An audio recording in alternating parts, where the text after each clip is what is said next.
परब्रह्म तस्मै श्री गुरवे नमः। परम पूज्य परम आराध्य श्री सद्गुरुदेव भगवान के कमल चरणों में इस सेविका का और हम सबका देश विदेश के सभी भक्तों का अनंत कोटि साष्टांग दंडवत प्रणाम है। हमारे आदरणीय विद्वद्गण और आप सभी भक्तों को एक को मेरा हार्दिक नमन है। सिया राम में सब जग जानी करो प्रणाम जोड़ी जुगबानी समस्त संसार भगवान सीताराम का स्वरूप है। उसी स्वरूप को आप सबके अंतःकरण में अनुभव करते पुनः सबको नमन करती हूँ। आज हनुमान चालीसा का जो हमारा ये महायज्ञ चल रहा है 40 दिन का, आज उसका 7वां दिन है और आज की चौपाई है विद्यावान गुणी अति चातुर राम काज कर देखो आतुर। तो अभी हम अपने गुरुओं पंडितों के द्वारा इसकी व्याख्या सुनेंगे। सर्वप्रथम हमारे आदरणीय पंडित श्री रामकृष्ण तिवारी जी हमने अपने इस चौपाई पर अपने भाव प्रकट करेंगे, सुनाएंगे। तत्पश्चात हमारे आदरणीय पंडित श्री गौरीदत्त शर्मा जी अपने विचार रखेंगे। इन्हीं शब्दों से मैं यहाँ पर इनको आमंत्रित करती हूँ। तत्पश्चात फिर गीता में श्लोक की व्याख्या की जाएगी। वो श्री कृष्णचंद्र भगवान की जय।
आज हनुमान जी की विशेषताएं क्या हैं, यहाँ से प्रारंभ होता है।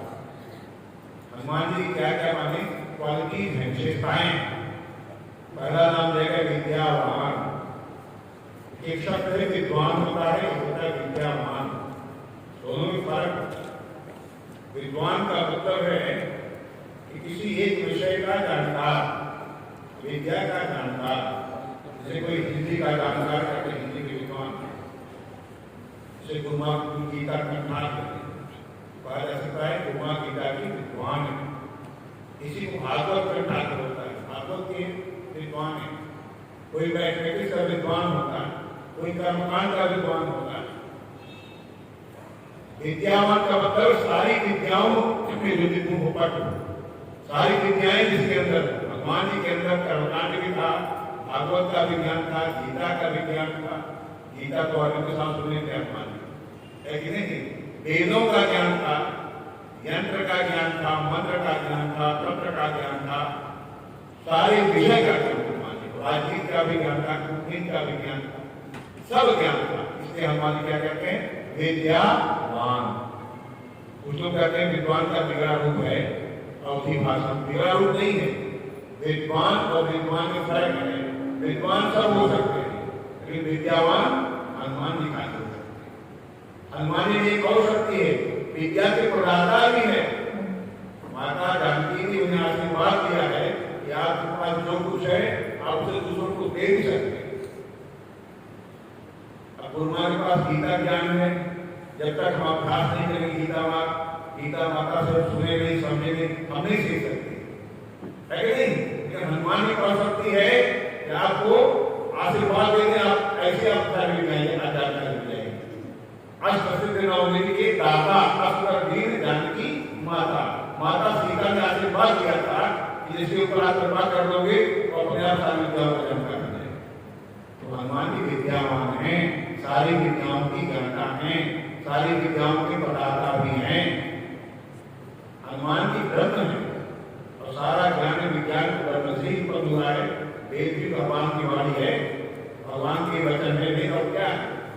तो सारा ज्ञान भगवान से निकला, परमात्मा से, ब्रह्म से निकला है। हमारी वैदिक काल में दो उपासनाएं प्रचलित थी। आज तक थोड़ा लोग उसका अलग अर्थ निकालने लगे व्याकरण के ज्ञान न होने के कारण। एक उपासना साकार उपासना, एक है निराकार उपासना। एक हिंदी के 3 शब्द हैं, साकार, अनाकार, निराकार। हम लोगों ने अनाकार को निराकार मान लिया, जो कि गलत है। 3 शब्द है, साकार माने आकार सही, अनाकार माने निराकार। और निराकार मतलब क्या हुआ? अभी आप लोग निराकार मतलब निराकार ही समझते हैं, है कि नहीं? आज मैं चौथा शब्द बन गया निरंकार बनाते हुए, बेवकूफी है, हिंदी कोई शब्द नहीं। आप इसलिए निकालो कि हिंदी शब्द कोश में निरंकार।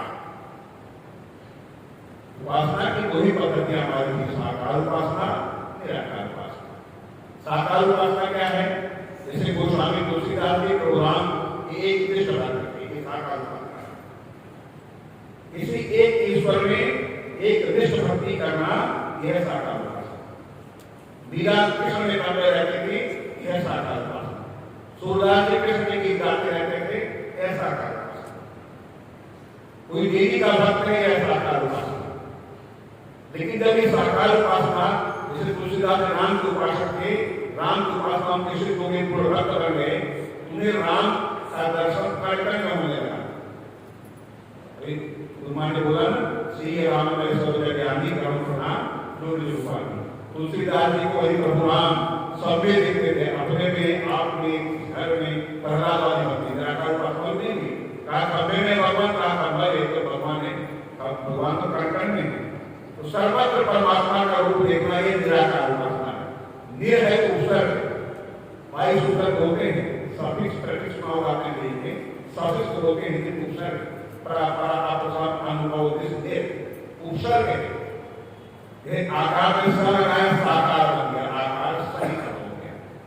आकार में अन लगाया अनाकार, निराकार की सफलता असफलता है कि नहीं? असफलता में लगा निरासफलता विलोम बनेगा। निरासफलता का मतलब है सफलता ही सफलता। जैसे मैंने कहा भाई इनके लिए बड़ी सफलता है, आपने कहा भी इनके लिए निरासफलता है। निरा मतलब क्या है? खाली सफलता ही सफलता है।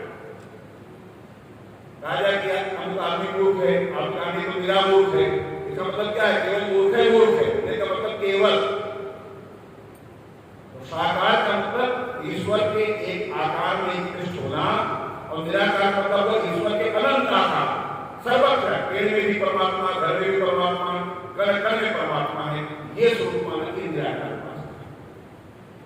अनाकार माने का बिना आकार, हम लोग निराकार मतलब बिना आकार में समझते हैं, निर लगाने से विरोध नहीं बनता है, साकार निराकार।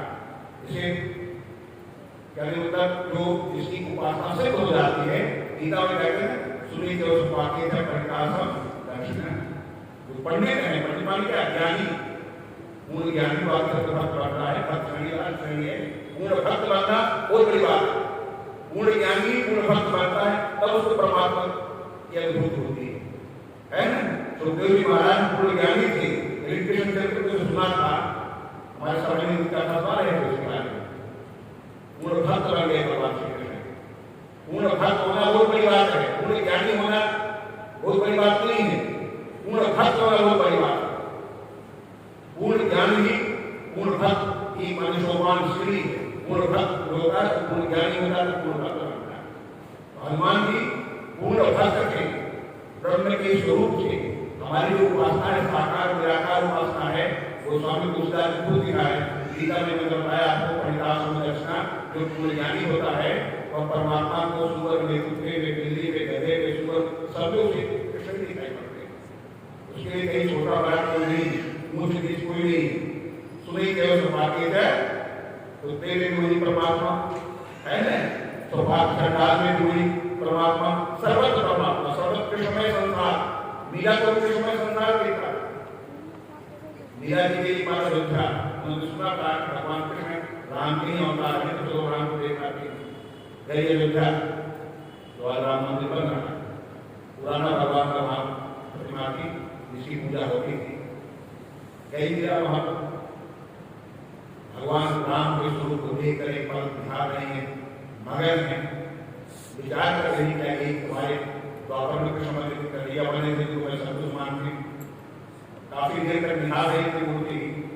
वहां के पंडितों ने कहा कि भगवती आप इतनी देर से खड़ी हैं, भगवान के चरणों में लोग प्रणाम तो करिए कि आपके आराध्य हैं। मीरा ने कहा मैं कैसे इनको अपना सब कुछ मानूं, हमारे तो मेरे तो देखा गोपाल दूसरे ना वो जाते से मोर मुकुट मेरे पति सो, है ना, हमारे तो वही केठा गोपाल है जो बांसुरी बजाते हैं, मोर मुकुट धारण करके वाले कन्हैया हैं, इनको धनुष बाण लिए हैं, मैं कैसे इनको सब कुछ मानूं, मेरे सत्य में कन्हैया है, अगर वही है कन्हैया के रूप में क्यों नहीं हो जाते? तब चरण शून्यता में यही गाते गाते मिला के मूर्ति से धनुष बाण गायब हो गया, बांसुरी आ गई और मोर मुकुट आ गया, मीरा वही लौट गई, भजन गाते गाते लौट गई, प्रबल प्रेम की पाले पढ़कर, है ना, प्रभु को रूप बदलते देखा। भगवान भी भक्त के भक्ति पर रीझ करके रूप बदल देते हैं। आप प्रभु को जिस रूप में धारण करो, वानर रूप में ध्यान करो तो हनुमान जी बन जाएंगे, भालू रूप में ध्यान करो तो हनुमान आ जाएंगे, है कि नहीं? प्रभु का जिस रूप में चाहो देखना, भक्त की इच्छा कैसी है, भक्त जैसा चाहता है, भगवान उसके आगे उसी स्वरूप में प्रकट हो जाते हैं। यह है निराकार उपासना। परमात्मा का कोई निश्चित आकार नहीं है, निराकार आकार है, आकार ही आकार है, अनंत आकार है, पूरा ब्रह्मांड उसके आकार से व्याप्त है, अनंत आकार है परमात्मा। यह है निराकार उपासना। गोस्वामी जी लिखते हैं सगुणहि अगुणहि नहीं कछु भेदा, अवगामहि मुनि पुराण बुध वेदा। कहाँ है आकार निराकार? कौन कहता है? गावहि मुनि, मुनि माने जो शास्त्रों के चिंतन करने वाले, मनन करने वाले हैं, ऋषि हमारे, है ना, सारे मुनियों ने बात कहा है, साकार निराकार में अंतर नहीं है, हम लोग उसको विरोध करते हैं। जावन को पुराण हमारे 18 पुराण बातों से बात करते हैं, वेदा वेदा में 4 वेद हमारे जावरी की बात मानते हैं, साकार निराकार में भेद नहीं है। सगुणहि अगुणहि नहीं कछु भेदा, अवगामहि मुनि पुराण बुध वेदा। अगुण अरूप अलख यज जोई, भगत प्रेम बस प्रकट सोई। परमात्मा के दोनों स्वरूप हैं, परमात्मा अनंत रूप में है। आप जिस रूप में परमात्मा को उठाओ वही रूप में परमात्मा आपको प्रेरणा देने के लिए आ जाएंगे। परमात्मा क्या बन करके आ जाए उसका नहीं जा सकता है। समय हो गया है, इसलिए मैं अपनी बात के पर समाप्त करता हूँ। आज इस रात का 10वां दिन है। देखा जाए कल एकादशी है, तेरी आवा श्राद्ध नहीं है। इसे आज 9वीं तिथि है, लेकिन श्राद्ध का 10वां दिन है। ऐसी कल एकादशी नहीं, एकादशी परसों मंगलवार को है कि नहीं? तो एकादशी का श्राद्ध होता है, 11वां श्राद्ध है। तो बाहर में तिथि नहीं पड़ रही, इसलिए मंगलवार की एकादशी श्राद्ध होगा। आज 10वां है, तो आप गिनती करके कल 11वां मत कर लेना। कल 11वां श्राद्ध नहीं, कल तो 10वां माना जाएगा। परसों मंगलवार को 11वां श्राद्ध है। 2 शब्दों की मैं व्याख्या करके अपनी बात खत्म करता हूँ। देखिए, एक है जीवात्मा, एक है प्रेतात्मा, एक है पिशाचात्मा। तीनों में अंतर समझो। शरीर में जब तक प्राण उसे बोलते जीवात्मा। हम आप बैठे हैं, हमारे अंदर प्राण है, तो क्या बोलेंगे? जीवात्मा। जब शरीर जीवात्मा छोड़ देता है, शरीर पृथक, जीवात्मा आत्मा अलग, उसे क्या बोलते हैं? उसे बोलते हैं प्रेतात्मा। समझना चाहिए। और जो पापी है, जो कर्मी है, अकाल मृत्यु से मरते हैं, जिसको दुर्लभ मिलती है, वो बनते हैं पिशाच। अंतर समझ आ गया? जीवात्मा माने जो शरीर में जीव है, जीवात्मा। शरीर के बाहर है, जैसे पानी है, H2O अंग्रेजी में फार्मूला H2O, हाइड्रोजन ऑक्सीजन बनता है। वही बर्फ बन गया, खाली रूपांतरण हुआ, वही भाप बन गया। चीज वही है, वस्तु वही है। चावल पक के भाप कहा गया, नहीं कहा गया? कहा गया है चावल वही है, ना खाली बदलता है। शरीर में है जीवात्मा, शरीर के बाहर प्रेतात्मा, और उसके बाद दुर्मरण से होते पिशाच। अब मैं आपको संख्या बता रहा हूँ। जो भी स्वाभाविक रूप पाते हैं अपनी अवस्था के अनुसार, पका फल, ये झरना जिसका जन्म है मारना तो गीता कहती है निश्चित है, निश्चित है। तो जो अपनी मृत्यु स्वाभाविक रूप से पाते हैं वो प्रेतात्मा बनते हैं। गरुड़ पुराण में प्रेतात्मा के सदगति के लिए, सदगति माने सही राह देने के लिए, सही गति में जाने के लिए, सही दिशा में जाने के लिए उस पिंड पालने का विधान किया है। पिंडा पार करके अगले जीवन का शरीर मिल जाता है और जीवात्मा की यात्रा अपने आप मंगलमय हो जाती है कि नहीं? लेकिन जिसका पापी आत्माएं हैं, जो भी पाप कर्म में लगे हुए हैं, दुराचारी हैं, दुष्ट हैं, हिंसक हैं, या दुर्मरण से मस्करा कर रहे हैं, जहर खाकर कर रहे हैं, एक्सीडेंट से कर रहे हैं, ट्रक के आगे आ गए, ट्रेन के आगे ट्रक बढ़ गई, जहाज दुर्घटना हो गई, गए 3-400 कर गई, दुर्मरण हुआ नहीं हुआ। जो इस तरह से मरते हैं उनको पिशाच आत्मा क्यों मिलती है? पिशाच आत्मा का छत से कोई गिरा, लड़का के खाई चला गया, तो पहले हम क्या करते हैं? खाई से बाहर निकालते हैं, फिर डॉक्टर बुलाते हैं, खाते हैं, जीता है, बोलता है, क्या है? अभी देखते नहीं देखते। तो पिशाच आत्मा का मतलब है उसको पिशाच आत्मा को उद्धार नहीं होता। तो भागवत का कथा सुना दो दुर्गारी का, प्रेत आत्मा नहीं था, क्या था? पिशाच आत्मा था। क्यों? बड़ा पापी था, उसका उद्धार नहीं हुआ, गया भी गया, भूखंड ने उसके लिए सारा उपाय किया, लेकिन उसका उद्धार नहीं हुआ, पिशाचे बना रहा। कहा भैया मेरे लिए कोई उपाय करो तुम। और आज से जल्दी की मांगे को कष्ट होता कष्ट ही आत्मा, पिशाच आत्मा। पिशाच आत्मा की होती नारायण बलि। नारायण बलि से क्या होता है? नारायण बलि पूजा करते हैं पहले तो पिशाच खून से प्रेत कन्वर्ट होता है, फिर करुण कुमार के मंत्रों से वेदनाम जो किए जाते हैं, गुलाबी कुमार करके उसको फिर सदगति प्रदान की जाती है। तो हम लोग नामक क्या करते हैं? केशव तो गए वही उसका शुद्ध कर दिया, ग्रही कर दिया, उसका मामला खत्म हो गया। पड़े ऐसे भी पिशाच परमात्मा परिवार में होते हो, आप लोग मर गए, मस्करा मर गए, घटना से मर गए, उनका जो उद्धार नहीं होता है वही परिवार में पृथ्वी का श्राप लगता है। इसको बोलते पृथ्वी श्राप। किसका श्राप लगता है? पिशाच आत्मा का। पिशाच आत्मा को उद्धार करके हमारे शास्त्रों में कोई विधान लिखते हैं, गरुड़ पुराण में कोई मंत्र, जितने मंत्र में प्रेतात्मा अमुक प्रेतर से प्रेतर जब अब दैनिक कर्म हम करिए, ऐसे बोला जाता है। पिता ने हाथ पढ़ने बुलाते हैं प्रेतर के प्रेतर निवारण के लिए, इस प्रेत के प्रेतर निवारण के लिए मैं काम कर रहा हूँ। पिशाच आत्मा को उद्धार करके छुड़ाया नहीं जाता है। जैसे गुरुमा में को केला प्रणाम करने के बाद केला हमें मिला थोड़ी मिलेगा, पढ़ने नाम मिलेगा, आप नाम मिला देगा, आप मिलेगा, हमें नहीं मिलेगा। जब मंत्र में प्रेत के नाम से प्रेत दिया जाए, प्रेत मिलेगा, पिशाच को नहीं। पिशाच कैसे मिलेगा? पहले पिशाच को कन्वर्ट करके प्रेत मिलाओ। तो नारायण बलि प्रकटीय के जो होता है, ये दोनों पिशाच आत्मा से उसको प्रेत आत्मा में कन्वर्ट कर देते हैं, फिर इसके बाद पिंडा पार करके का सतगति प्रदान करते हैं। भगवान भगवान की जय।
अवतार ले लिया, केसरी नंदन बन गए। आनंद देने वाले माता पिता को जो आनंद देने वाले होते हैं उनको कहते हैं नंदन। तो अब माता पिता का कर्तव्य है कि उस बच्चे को गुरु के पास भेजा जाए। पहले तो होता है मातृकुलेशुना। मातृकुलेशु संस्कृत प्रभवा आंग्ल भाषा, अंग्रेजी भाषा जो है इसका कोई सिर और पैर नहीं। ये संस्कृत से ही उत्पन्न हुई है। संस्कृत के ही शब्दों को लेकर के कोई इधर से कोई उधर से तोड़ मरोड़ करके जो है वो आंग्ल भाषा, अंग्रेजी भाषा बन गई। तो इसमें बतलाया गया भाई कम से कम मातृकुल और फिर होता है गुरुकुल। मातृकुल में तो बच्चा घर में ही पढ़ जाता है और उसके बाद उसको गुरु के पास भेजा जाता है गुरुकुल में। तो मातृकुलेशुना, जब माता के कुल से चला गया, माता के कुल में, माता पिता के कुल में नहीं है, गुरुकुल में चला गया, तो उसको कहते हैं मातृकुलेशुना, मैट्रिकुलेशन। देखो अंग्रेजी भाषा इतनी पंगु है, इतनी लंगड़ी है कि वहां से संस्कृत भाषा का शब्द ले लिया मातृकुलेशन और बोल दिया मैट्रिकुलेशन। और उसके बाद अंतर मध्यस्थ, इंटरमीडिएट, देखो क्या फर्क है इसमें, अंतर मध्यस्थ, इंटरमीडिएट बात हो गई। और फिर आता है महास्तर। महास्तर का मतलब है मास्टर किसी भी चीज का। संस्कृत भाषा में महास्तर, महान स्तर यस्य महास्तर, मास्टर बन जाता है। और उनको महान स्तर तो बोलने नहीं आता है, तो महान स्तर का मतलब ये उन्हें मास्टर, क्योंकि मास्टर। तो इस प्रकार से हर माता पिता का कर्तव्य होता है कि अच्छे गुरु के पास अपने बच्चे को पढ़ने के लिए भेजें। अब विचार हुआ कि कहाँ भेजा जाए, कौन है ऐसा गुरु भाई, और वो तो बालक जो जिसने अवतार लिया है वो तो शंकर भगवान का अवतार है, तो इसके लिए गुरु भी कैसा होना चाहिए। तो विचार हुआ कि सूर्य भगवान सबसे तेज है, प्रचंड है, तो सूर्य भगवान के पास इनको पढ़ने के लिए भेजा जाए। उस समय में हे सदा सवित्री मंडल मध्यवर्ती नारायण सरसिया सरसन्निविष्ट केयूरवान मकर कुंडलवान किरीटी हारी हिरण्यमय वपुर धृत शंख चक्र। ये सूर्य भगवान का रूप है। हे सदा सवित्री मंडल मध्यवर्ती, ये जो सूर्य भगवान उनको दिखलाई पड़ता है तो मंडल है, इस मंडल के बीच में है नारायण, जिनको सूर्य कहा जाता है। ये तो उनकी आभा है, जो प्रकाश हमको दिखलाई पड़ता है ये तो उनका प्रकाश है। हे सदा सवित्री मंडल मध्यवर्ती नारायण सरसिजासन सन्निविष्ट। सरसिज कहते हैं कमल को। वो जिस रथ में बैठे हुए हैं वो रथ जो है कमल के आकार का बना हुआ है। सरसिजासन सन्निविष्ट केयूरवान, केयूर कहते हैं मुकुट, सोने का मुकुट भी है।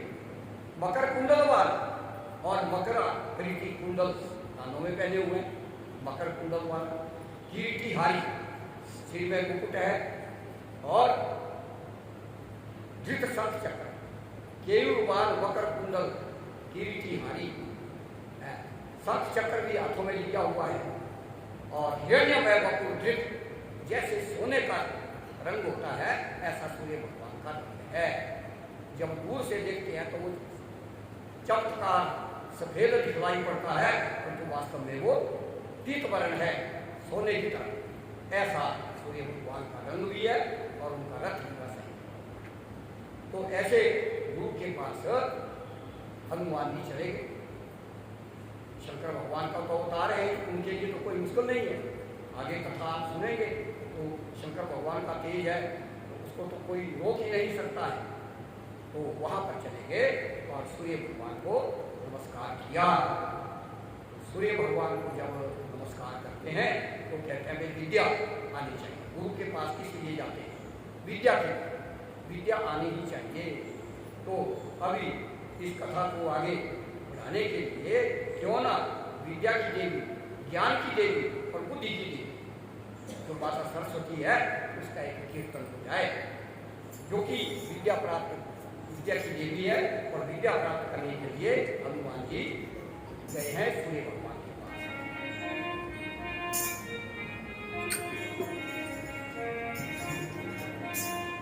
सब बोल सकते हैं, वो हमारी विद्या की देवी तो है, ज्ञान की देवी भी कहा जाता है, बुद्धि की देवी भी है, वाणी की देवी भी है, संगीत की देवी भी है, कला की देवी भी है, और साथ साथ स्मृति की देवी सबसे बड़ी बात है।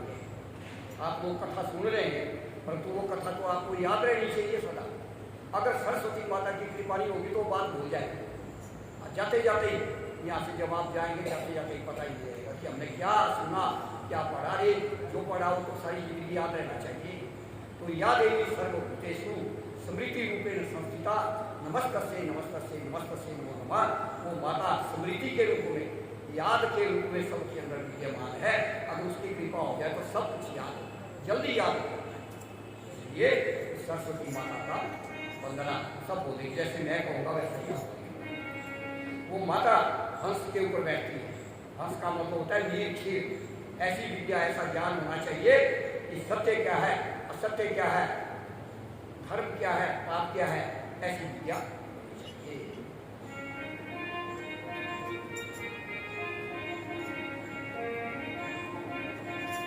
जगत व्यापिनी, देखो हर जीव जंतु की वाणी है, तो वाणी के रूप में सबके अंदर है। पशु है, पक्षी है, जो भी है अपनी अपनी वाणी बोलता है, वो माता सरस्वती है। हंस वाहिनी जगत व्यापिनी वाणी मां, हंस वाहिनी जगत व्यापिनी वाणी मां। बोलिए हंस वाहिनी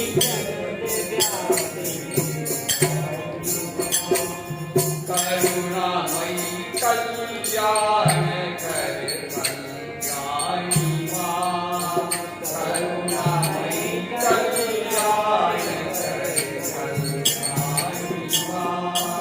हंस वाहिनी जगत व्यापिनी भटकती है ज्वाल माता मोह की,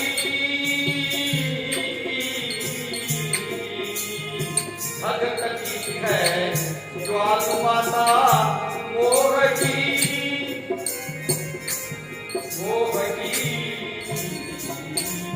शांत कर दे शांति दायिनी मां, शांत कर दे शांति दायिनी मां। हंस वाहिनी जगत व्यापिनी मां,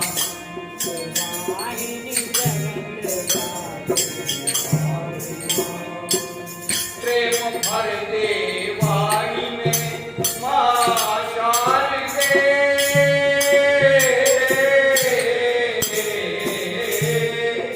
प्रेम भर दे वाणी में मां शारदे। राम गुण गाती रहे मन आनी मां, राम गुण गाती रहे मन आनी मां। हंस वाहिनी जगत व्यापिनी मां, करुणामयी कल्याण कर कल्याणी मां। हंस वाहिनी जगत व्यापिनी मां। ओ सरस्वती माता की जय। तो हनुमान जी विद्या प्राप्त करने के लिए सूर्य भगवान के पास जाते हैं। और जैसा कि बताया गया कि कार्पण्य दोषो महता स्वभाव पृच्छामि त्वां धर्म समूढ़ चेता यत् श्रेयस्य निश्चितं दुहितं में शिष्यस्ते हम शादी मात्वा प्रपन्नम। गीता का पढ़ते हैं आप लोग, शुरू पढ़ते हैं। तो हनुमान जी क्या कहते हैं, आया शरण हूँ आपकी मैं, शिष्य शिक्षा दीजिए निश्चित कहो कल्याणकारी कर्म क्या मेरे। मैं आपकी शरण में आया हूँ, मैं आपका शिष्य बनना चाहता हूँ और मुझे आप विद्या प्रदान करें। तो सूर्य भगवान ने कहा, अरे भाई मुझे तो समय नहीं, मैं तो गतिशील हूँ, मेरी गति के कारण ये पूरा ब्रह्मांड जो है चल रहा है, सारे रूप से जीवित है। अगर मैं तुम्हें बढ़ाने के लिए रुक जाऊं तो सारे संसार में प्रलय हो जाएगा, दुनिया नष्ट हो जाएगी। तो तुम ऐसा करो, किसी और को गुरु बना लो, मेरे पास समय नहीं है, क्योंकि मैं तो चलता जाता हूँ आगे, और चलना ही मेरा धर्म है। अगर मैं चल रहा हूँ तो सृष्टि चल रही है, अगर मैं रुक गया तो सृष्टि चलना बंद कर देगा। तो हनुमान जी ने कहा कि हे गुरुदेव, मैंने तो निश्चित कर लिया है कि आप ही मेरे गुरु होंगे। हाँ, आप चलते जाए, जैसे आप चल रहे हैं, आपको मैं अवरोध नहीं करूँगा। मैं ये भी नहीं कहूँगा कि आप मुझे पढ़ाने के लिए अपना कार्य छोड़ दीजिए। आप आगे जाएंगे तो आगे चलते जाइए। हाँ, बोलते जो आप जाएंगे वो मैं सुनता जाऊँगा। हाँ, मैं उल्टा चलूँगा, क्योंकि गुरु और शिष्य का अगर आमना सामना नहीं होगा, गुरु बैठा है और शिष्य जो है सुन नहीं रहा है, तो क्या ज्ञान आएगा? दाएं बाएं से भी ज्ञान नहीं आएगा। इसका मतलब है कि वक्ता और श्रोता ठीक होते हैं। वक्ता होता है जो प्रवचन करता है, श्रोता होता है जो सुनने वाला होता है। अगर दोनों का मुंह आमने सामने नहीं होगा तो पूरा बोध नहीं हो सकता है। इस कारण से हे गुरुदेव, मैं आपकी तरफ को मुंह करूंगा और मैं उल्टा चलूंगा। आप चलते जाइए, आपके रथ के आगे आगे मैं उल्टा चलता जाऊंगा और आप अपने रथ में चलते जाइए और आप बोलते जाइए और मैं सुनता जाऊंगा। इस प्रकार से ये होती है विद्या प्राप्त करने का तरीका। विद्यार्थी जो कठिनाई से विद्या प्राप्त करते हैं वो विद्या चिरस्थायी है। तो इस प्रकार से हनुमान जी वहाँ पर विद्या पढ़ने लगे। तो आज की जो चौपाई है वो इसी विषय को लेकर के है। क्या बोला है?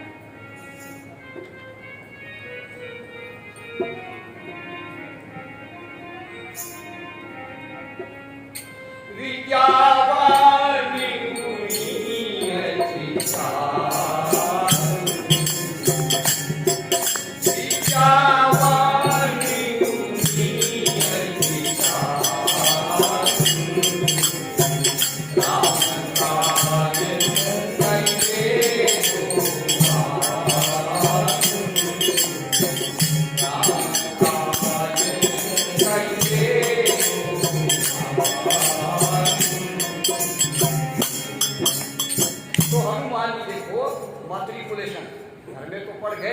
मातृकुल में मैट्रिकुलेशन तक तो कर लिए, उसके बाद चला गए गुरु के पास, गुरुकुल।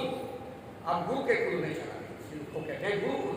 अब गुरु के पास विद्या का फल होने लगा हनुमान जी का, और हनुमान जी ने सभी प्रकार की विद्याएं जो है वो प्राप्त कर दी।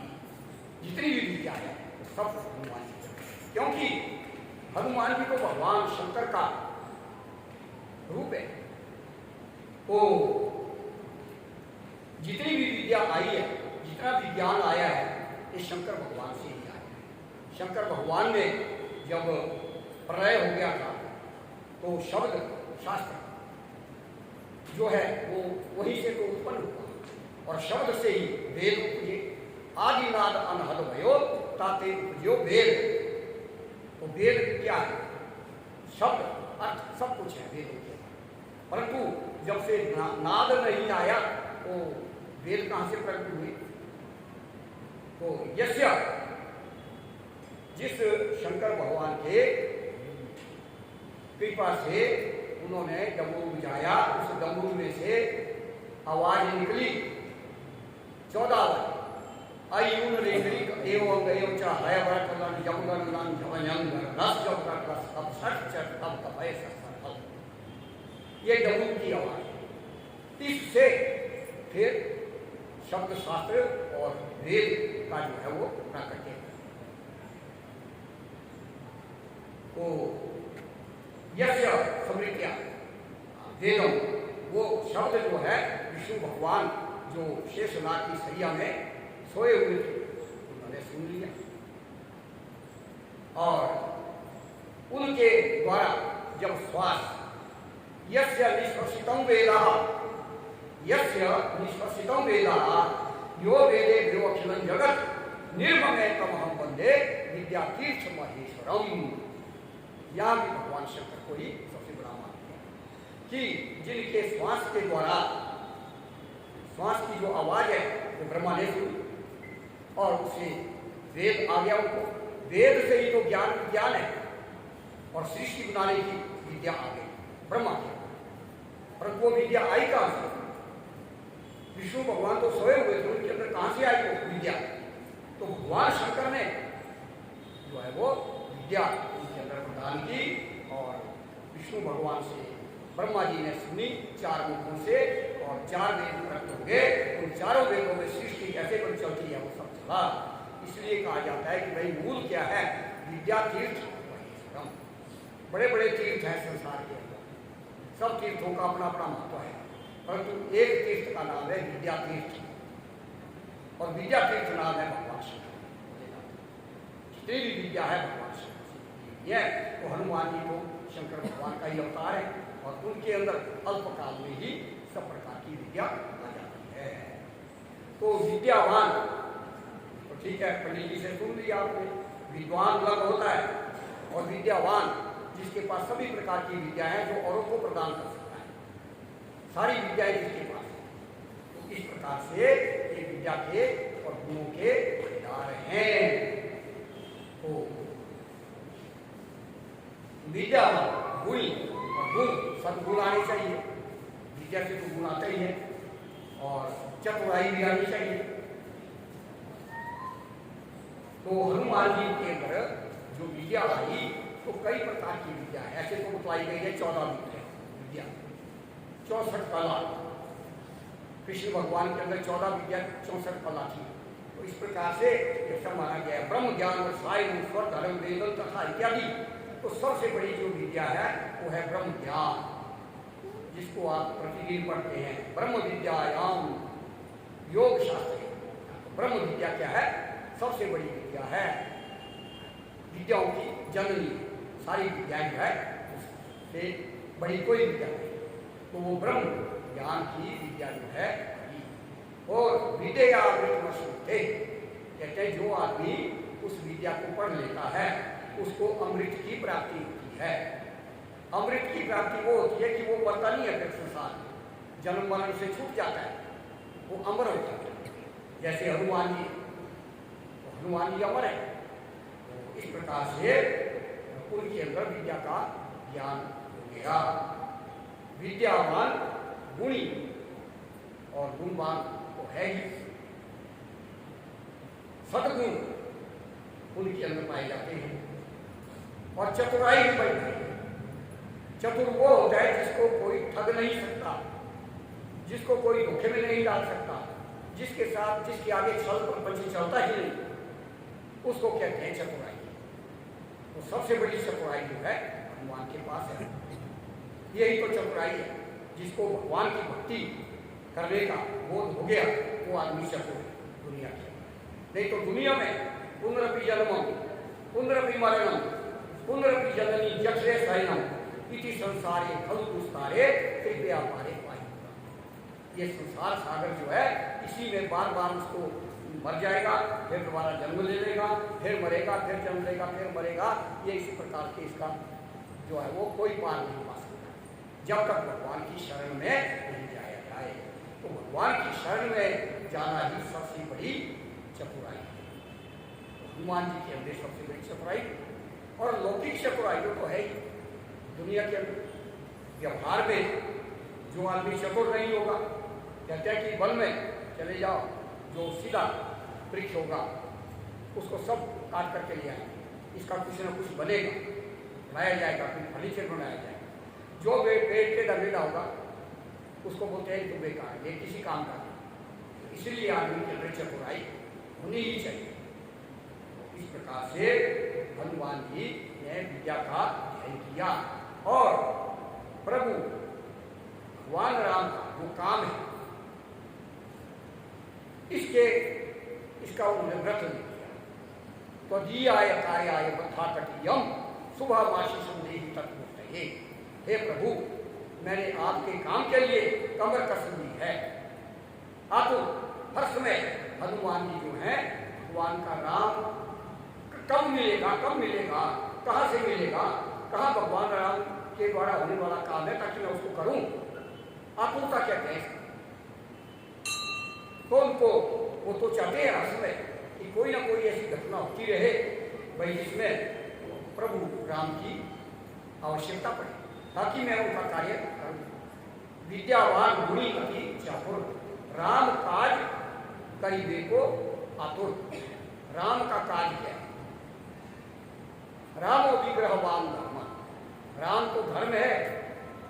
ये सबसे बड़ी बात तो वही आ जाती है कि धर्म से प्रभु रक्षिता, अच्छा आचरण कर, सर्वागमानाम आचार प्रथमो परिकल्पिता, आचार प्रभु धर्मो धर्मस्य प्रभु रक्षिता। धर्म से ही भगवान को प्राप्त किया जा सकता है, धर्म के मार्ग से। और धर्म जो है वो आचरण में होना चाहिए। इसलिए भगवान राम का जो चरित्र है वो कथा नहीं है, वो चरित्र है। चरित्र का मतलब चरितार्थ करना है। जिसने भी सुन लिया, जिसने भी पढ़ लिया, उसको अपने जीवन में धारण करना है। इसलिए राम कथा जो है इस प्रकार की चीज है कि वो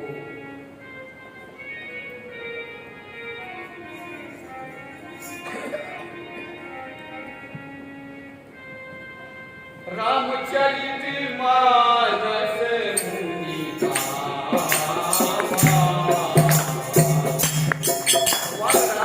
चरित्र है और उसको गाया है तुलसीदास ने। और जो उसको समझ लेता है, अपने जीवन में धारण कर लेता है, तो उस आदमी का कल्याण हो जाता है। उसका तो कल्याण होता ही है, वो और का कल्याण। राम कथा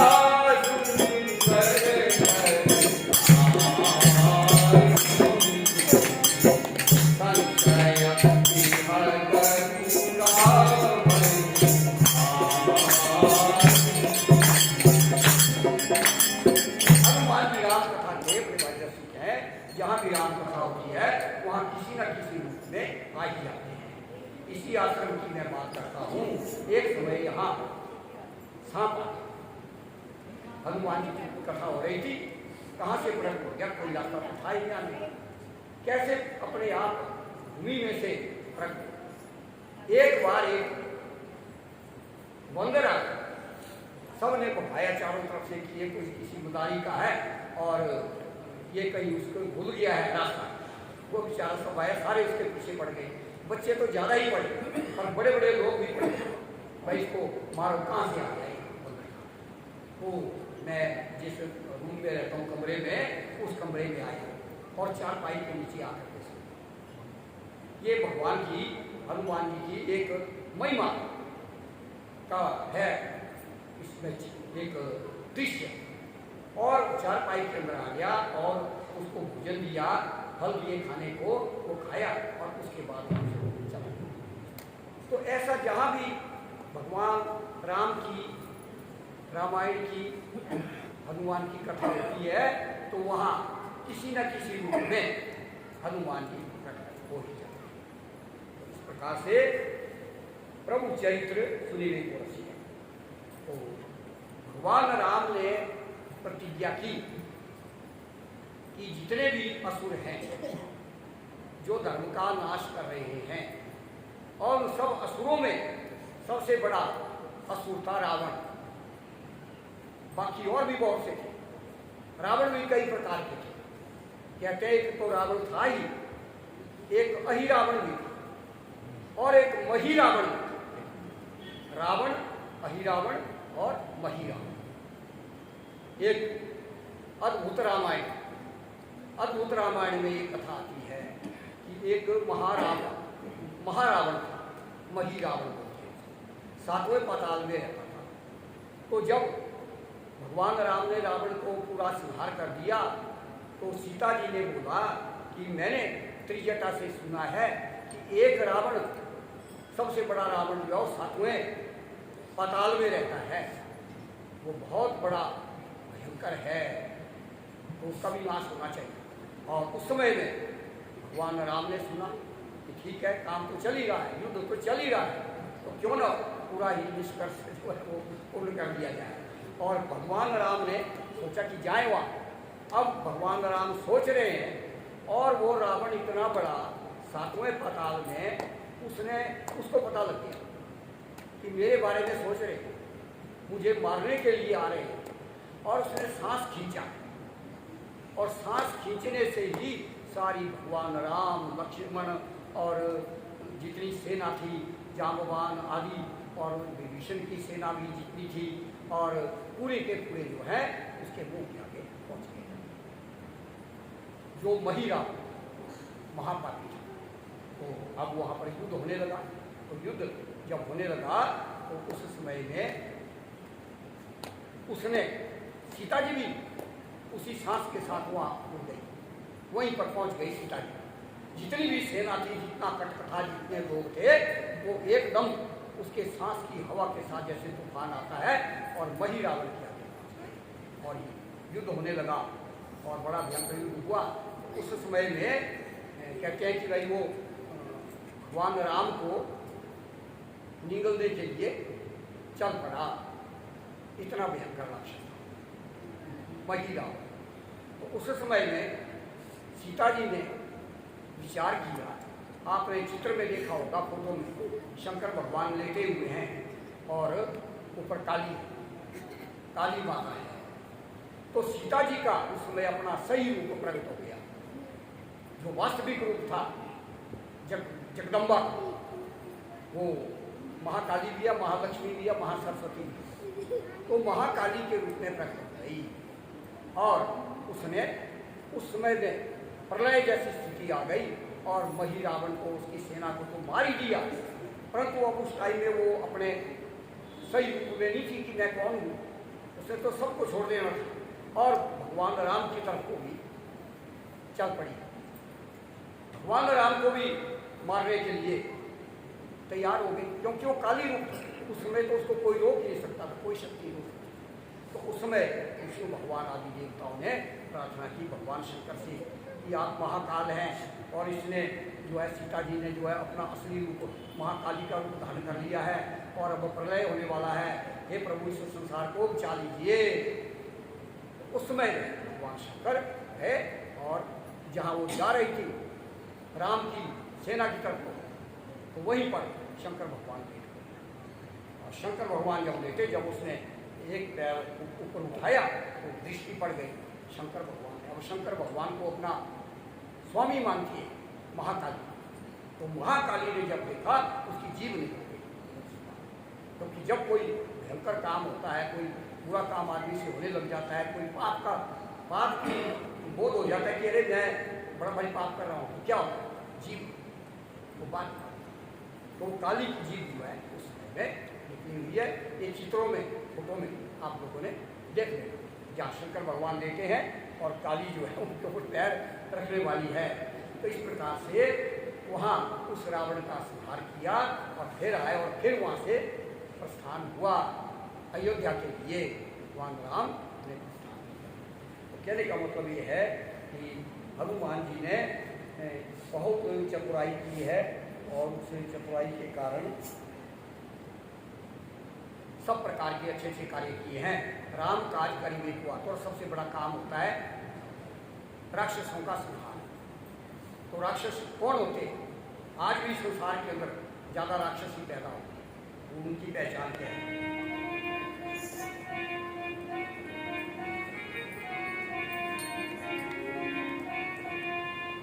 बाले खल बहु चोर जुआरा,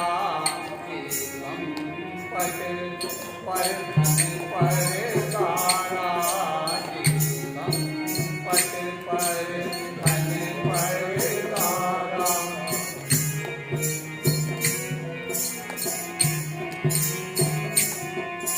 जिनके यह आचरण भवानी, याद हो निश्चर सब प्राणी, याद हो निश्चर सब प्राणी। बड़े फल जब दुष्ट लोग बहुत से संसार में पैदा हो जाते हैं, राक्षस मनुष्यों के अंदर आ जाता है और चोरी, भ्रष्टाचार और जुआ खेलते हैं, पर धन पर दारा, दूसरे का धन मेरा हो जाए, दूसरे की स्त्री मुझे मिल जाए, दूसरे का राज्य जो है वो मुझे मिल जाए, तो ऐसी उनकी स्थितियाँ होती हैं। तो इस प्रकार से उनको कहा जाता है असुर, राक्षस, निशाचर। तो भगवान शंकर पार्वती को बता रहे हैं कि हे पार्वती, ये जो असुर होते हैं इनका नाश करने के लिए भगवान राम का अवतार हुआ है। तो हनुमान जी भगवान राम का अवतार किस लिए होता है? असुरों का नाश करने और धर्म की स्थापना के, धर्म संस्थापनार्थाय, परित्राणाय साधूनां विनाशाय च दुष्कृतां धर्म संस्थापनार्थाय संभवामि युगे। विष्णु भगवान भी इसी बात कहते हैं। तो ये है राम भगवान का कार्य। तो इस कार्य को करने के लिए भगवान राम अवतार लेते हैं। और वो काम कौन करते हैं? हनुमान। भगवान राम चला गए अपने परम धाम में, विश्राम करो, मेरे स्वामी को कोई परेशानी नहीं होनी चाहिए। हाँ, इनके द्वारा होने वाला जो कार्य है, बुराइयों का नाश, अधर्म का नाश, राक्षसों का नाश, ये काम मैं करूँगा। धर्म की स्थापना के लिए मैं प्रयत्नशील हूँ। इस प्रकार से आज की जो चौपाई है, विद्यावान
जिस प्रकार से यहाँ मनाया जाता है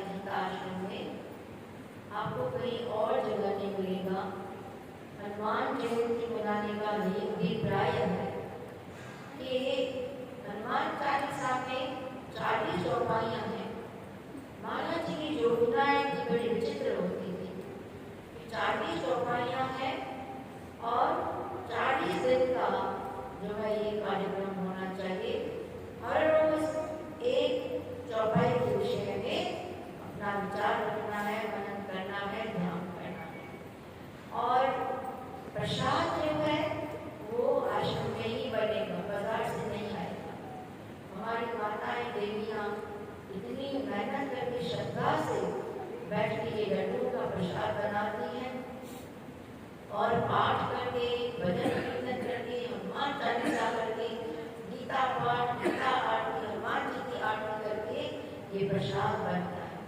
और हमारा बेटा अनिल ये बेसन वो यहाँ पर अनिल घूमता है, दोनों ही अनिल जिंदगी है, अनिल तिवारी भी है। तो सबका योगदान है इस प्रसाद में। और जो भी ये प्रसाद खाता है, ऐसा तो विचित्र प्रसाद हमने पहली बार खाया, ऐसे लड्डू हमने कभी नहीं खाए। दुनिया भर के लड्डू हमारे पास आते हैं, बड़े बड़े लोगों का ये कहना है, पर जो इस लड्डू में हनुमान जी के प्रसाद में स्वाद है, मिठास है, अमृत के समान, ये हनुमान जी की कृपा है, ये उनका प्रसाद है। और प्रसाद से क्या मिलता है? प्रसादस्तु प्रसन्नता, प्रसन्नता प्राप्त होती है, मन में आनंद बढ़ जाता है। तो इस प्रकार से सब आश्रमवासी बाहर से आके, कई माताएं देवियां बाहर से आके, दूर दूर से आकर के ये प्रसाद बनाती हैं। ये बड़ी भाग्य की बात है, ऐसी सेवा उनको मिली है। तो बड़ी सुंदरता से हमारे दोनों पंडितों ने आज की चौपाई की व्याख्या करी। अभी हम गीता जी के 11वें अध्याय के विषय में विचार करेंगे। आज गीता जी के 11वें अध्याय का दूसरा मंत्र है। पहले मंत्र में अर्जुन ने कहा, प्रभु बदनुग्रहाय परमं गुह्य मध्यात्म संगीतम यत्र योगम वचस्तेन मोहयं विगतो मम। प्रभु आपके जो अमृत वचन है, इतने प्रभावशाली वचन है, इतने गुणकारी है, आनंद देने वाले वचनों को मैंने सुना 10वें अध्याय में, जब आपने अपनी विभूतियां बताई, कामधेनु मैं हूँ, गंगा मैं हूँ, हिमालय मैं हूँ, सागर मैं हूँ, ऐरावत हाथी मैं हूँ, उज्जवल घोड़ा मैं हूँ, कृष्ण भी मैं हूँ, तो अर्जुन भी मैं हूँ, तो ओंकार भी मैं हूँ, व्यास जी भी मैं हूँ। इतनी सुंदर सुंदर विभूतियों का भगवान ने वर्णन किया। एंड में आके क्या कहा, अरे अर्जुन कहाँ तक सुनोगे, एक अंश मात्र से, जैसे मैंने आपको उस दिन बताया था कि सागर के बाहर इतनी सारी बालू है, एक कण मात्र से उस बालू के कई कई सृष्टियों की मैं रचना कर डालता हूँ, तो कहाँ तक सुनोगे। पर अर्जुन ने जो सुना वो हृदय से धारण किया। अर्जुन ने बड़े प्रेम से सुना और एक बात भी अर्जुन के मन से बाहर गई नहीं। तब उन्होंने तुरंत कहा, प्रभु आपने मेरे ऊपर इतनी कृपा करी, इतना अनुग्रह किया है और इतना मैंने आपके वचनों का अमृत किया है, मेरा सारा मोह, मेरा सारा अज्ञान नष्ट हो गया। बस मैं तो आपकी ये सुंदर भाषा जो है, सुंदर आपका जो वर्णन है, विस्तार से और सुनना चाहता हूँ, क्योंकि अर्जुन की तृप्ति नहीं हो रही। भूया कथय तृप्ति श्रोतो नास्ति मेरा जो है, बस आपने ही ध्यान लगा हुआ है, मेरी प्रभु तृप्ति नहीं हो रही है। तो भगवान ने कहा, अर्जुन तुम्हारी तृप्ति नहीं हो रही है सुनने से, तो मेरी भी तृप्ति नहीं हो रही है बोलने से। तो अर्जुन अभी अपने मन की बात बताना चाहता है। तो पहले श्लोक है तो अर्जुन ने ये कहा, फिर दूसरा श्लोक तो अर्जुन ने कहा, ये आशा श्लोक, भवा प्रयोगी भूताना शुद्धौ विस्तरशो मया तथा कमल पत्राक्षर मामन्यमपि चावयम्। प्रभु आपके कमल नेत्र इतने सुंदर लग रहे हैं, क्योंकि अर्जुन के मन में अभिलाषा तो थी, तीव्र इच्छा थी कि मैं प्रभु से प्रार्थना करूं कि मुझे अपना विराट रूप दिखाएं, और जो ये इतना सुंदर विराट रूप है, विश्व रूप है, उसका दर्शन मुझे कराए। जो जो विभूतियां भगवान ने जैसे अध्याय में बताई हैं, प्रभु के इस एक शरीर में देखना चाहता हूँ, परंतु उसकी हिम्मत नहीं हो रही है। तो पहले भगवान की जो है वो स्तुति करता है। प्रशंसा तो मनुष्यों की होती है, भगवान की क्या होती है? स्तुति, प्रार्थना होती है। तो अर्जुन कहते हैं कि प्रभु आपके जो कमल नेत्र हैं, उनके जो जैसे कमल का पत्ता होता है,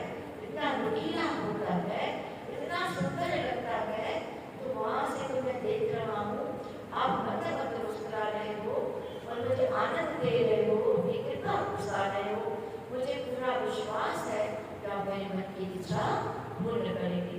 तो भगवान के सारे अंगों की उपमा कमल के फूल, कमल के पत्ते से की गई है। करार विंदे नपदार विंदम मुखार विंदे निर्वेशयन्तम वटस्य पत्रस्य भूषयामि बालं मुकुटं मनसा स्मरामि।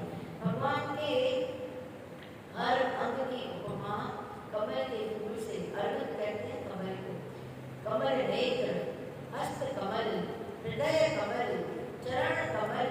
तो इस तरह से भगवान के हर अंग की उपमा वहां से दी गई है, कमल के फूल से, कमल के पत्र से। तो अर्जुन का भाव है जैसे प्रातः काल सूर्य उदय होता है, सारे कमल खिल जाते हैं, मन को बड़ा आनंद मिलता है। आज आपकी भी जो है ये कमल इस तरह से जो है मुझे आनंद दे रहे हैं। कमल का फूल जब खिलता है तो एक प्रकार से सूर्य उदय होता है, सब अपने अपने काम पे लग जाते हैं। तो भगवान के भी जो नेत्र है जब खुलते हैं कमल पत्र की तरह, तो क्या होता है, सृष्टि की उत्पत्ति होती है। यहाँ पर प्रलय होता है। भगवान ने कहा था ना, भगवा प्रलय स्थानम निधानम बीज भव्य, सब कुछ करने वाला मैं उत्पत्ति विलय करता हूँ, विनाश विलय करता हूँ, और बीच में पालन भी मैं ही करता हूँ। तो इस प्रकार से ये संकेत है, जब शाम होती है कमल का फूल बंद होने लगता है, तो ये संकेत करता है अब ये प्रलय की निशानी है। इस प्रकार से भगवान के जो ये चित्र रूप है अर्जुन देखना चाहता है, पर मन में क्या है, घबरा रहा है कि मैं ये बोलूं न बोलूं। नंद यशोदा ने इतनी हिम्मत नहीं करी, प्रहलाद ने इतनी हिम्मत नहीं करी, सनकादिक ऋषियों ने नहीं मांगा, गोपियों ने नहीं मांगा, राधा रानी ने नहीं मांगा, ये वो विराट, मैं कैसे इसकी याचना करूं। परंतु फिर भी हिम्मत जुटाता है अर्जुन, आगे फिर बोलता है। परंतु ये जो कमल नेत्रों की बात है, तो यहाँ पर नेत्रों की ही बात क्यों आई है, क्योंकि एक जो भाव होता है, प्रकट होता है, वो नेत्रों से होता है, हाथों से नहीं होता, कानों से नहीं होता, नाक से नहीं होता। पूरे शरीर में ये नेत्र जो है बड़े सजग होते हैं। इन्हीं नेत्रों से हमको करुणा का पता लगता है, दया का पता लगता है, प्रेम का पता, भक्ति का पता। अगर क्रोध होता तो नेत्रों से ही पता लगता है। तो ये नेत्र बड़े सजग हैं। इस प्रकार से अर्जुन ने इसकी उपमा दी भगवान के नेत्रों की, इससे कमल के फूल से। तो अभी अर्जुन ये कह रहा है, प्रभु ये आपका जो महात्म्य है, आपकी महिमा है, मैं सुनता ही चला जाऊं, परंतु मन में ये अभिलाषा पर धीरे धीरे अर्जुन जो है हिम्मत जुटाता है। मन में भाव तो बहुत है, परंतु एक भय भी है भाव के साथ, नहीं भगवान कुपित न हो जाए। अर्जुन क्या मांग रहा है, आज तक से नहीं मांगा, परंतु भगवान के नेत्रों से तो करुणा बरस रही है। मेरा जो भाव है वो अवश्य पूर्ण होगा। तो इस मंत्र का मैंने बहुत ही बोलेंगे, आपकी सेवा में रखा है भावार्थ। आज हमारे बीच में गीता आश्रम न्यू जर्सी से, न्यूयॉर्क से हमारी बेटी अनामिका और हमारे भाई विकास गुलाटी जी आए हैं। इनका भाव बहुत है गीता के प्रति, गीता आश्रम के प्रति, महाराज जी के प्रति। अपनों ने YouTube पे ये कथा सुनी, हनुमान जयंती के दर्शन किए, भगवान के दर्शन किए और आप सबके दर्शन किए। इनके मन में आया हम भी जाएंगे और हमें भी जाकर के ये कथा, अगर कथा सुननी है। मैं आज आपका बहुत बहुत अभिनंदन करती हूँ, आपका स्वागत करती हूँ। गीता आश्रम आप कहीं चले जाओ, स्टेट चले जाओ, कैनेडा चले जाओ, मलेशिया चले जाओ, थाईलैंड चले जाओ, आपके ही घर है। जहाँ भी जाएंगे आपको महाराज की कृपा, भगवान की कृपा प्राप्त होगी। और हमारी बेटी अनामिका, बेटा हमारा विकास वहाँ न्यूयॉर्क में बहुत कार्य करते हैं, सत्संग का आयोजन करते हैं, हर प्रकार का योगदान देते हैं, बड़ी इनकी सेवाएं हैं। और भगवान की कृपा उन पर बनी रहे, ऐसी अपनी सेवाएं देते रहे। उनके मन में भाव है हम गीता धाम भी देखेंगे। हम यहाँ पर कितने सारे भक्त बैठे हैं, सारे अभी तक नहीं गए गीता धाम। महाराज जी का जो ये धाम है, चारों धामों से ऊंचा ये पंचम धाम है। तो भी अनामिका और विकास जी जो है कोरोना पीरियड में, आप विचार करो, सब डर रहे थे कोरोना में, बाहर नहीं निकलना, घर से बाहर नहीं निकलना है, सबको अपने प्राणों की जो है प्राण एक भय था। परंतु ये खास अमेरिका से आए गीता धाम में आकर उन्होंने भी वहाँ पर आनंद उठाया गीता धाम का।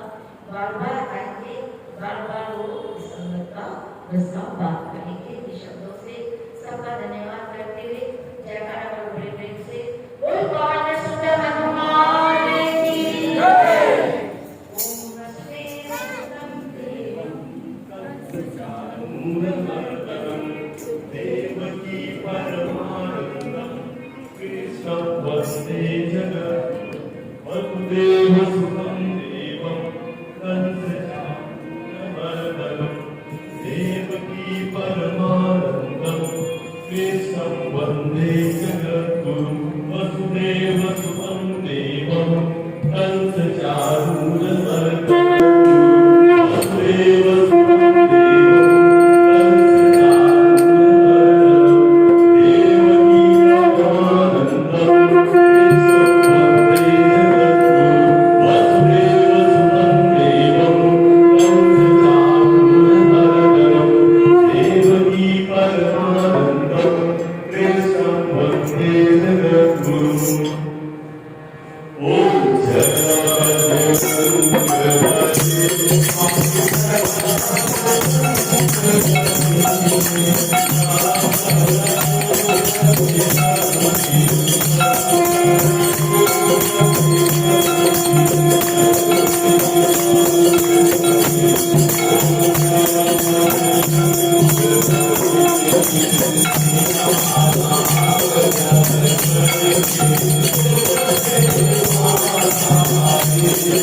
Thank you.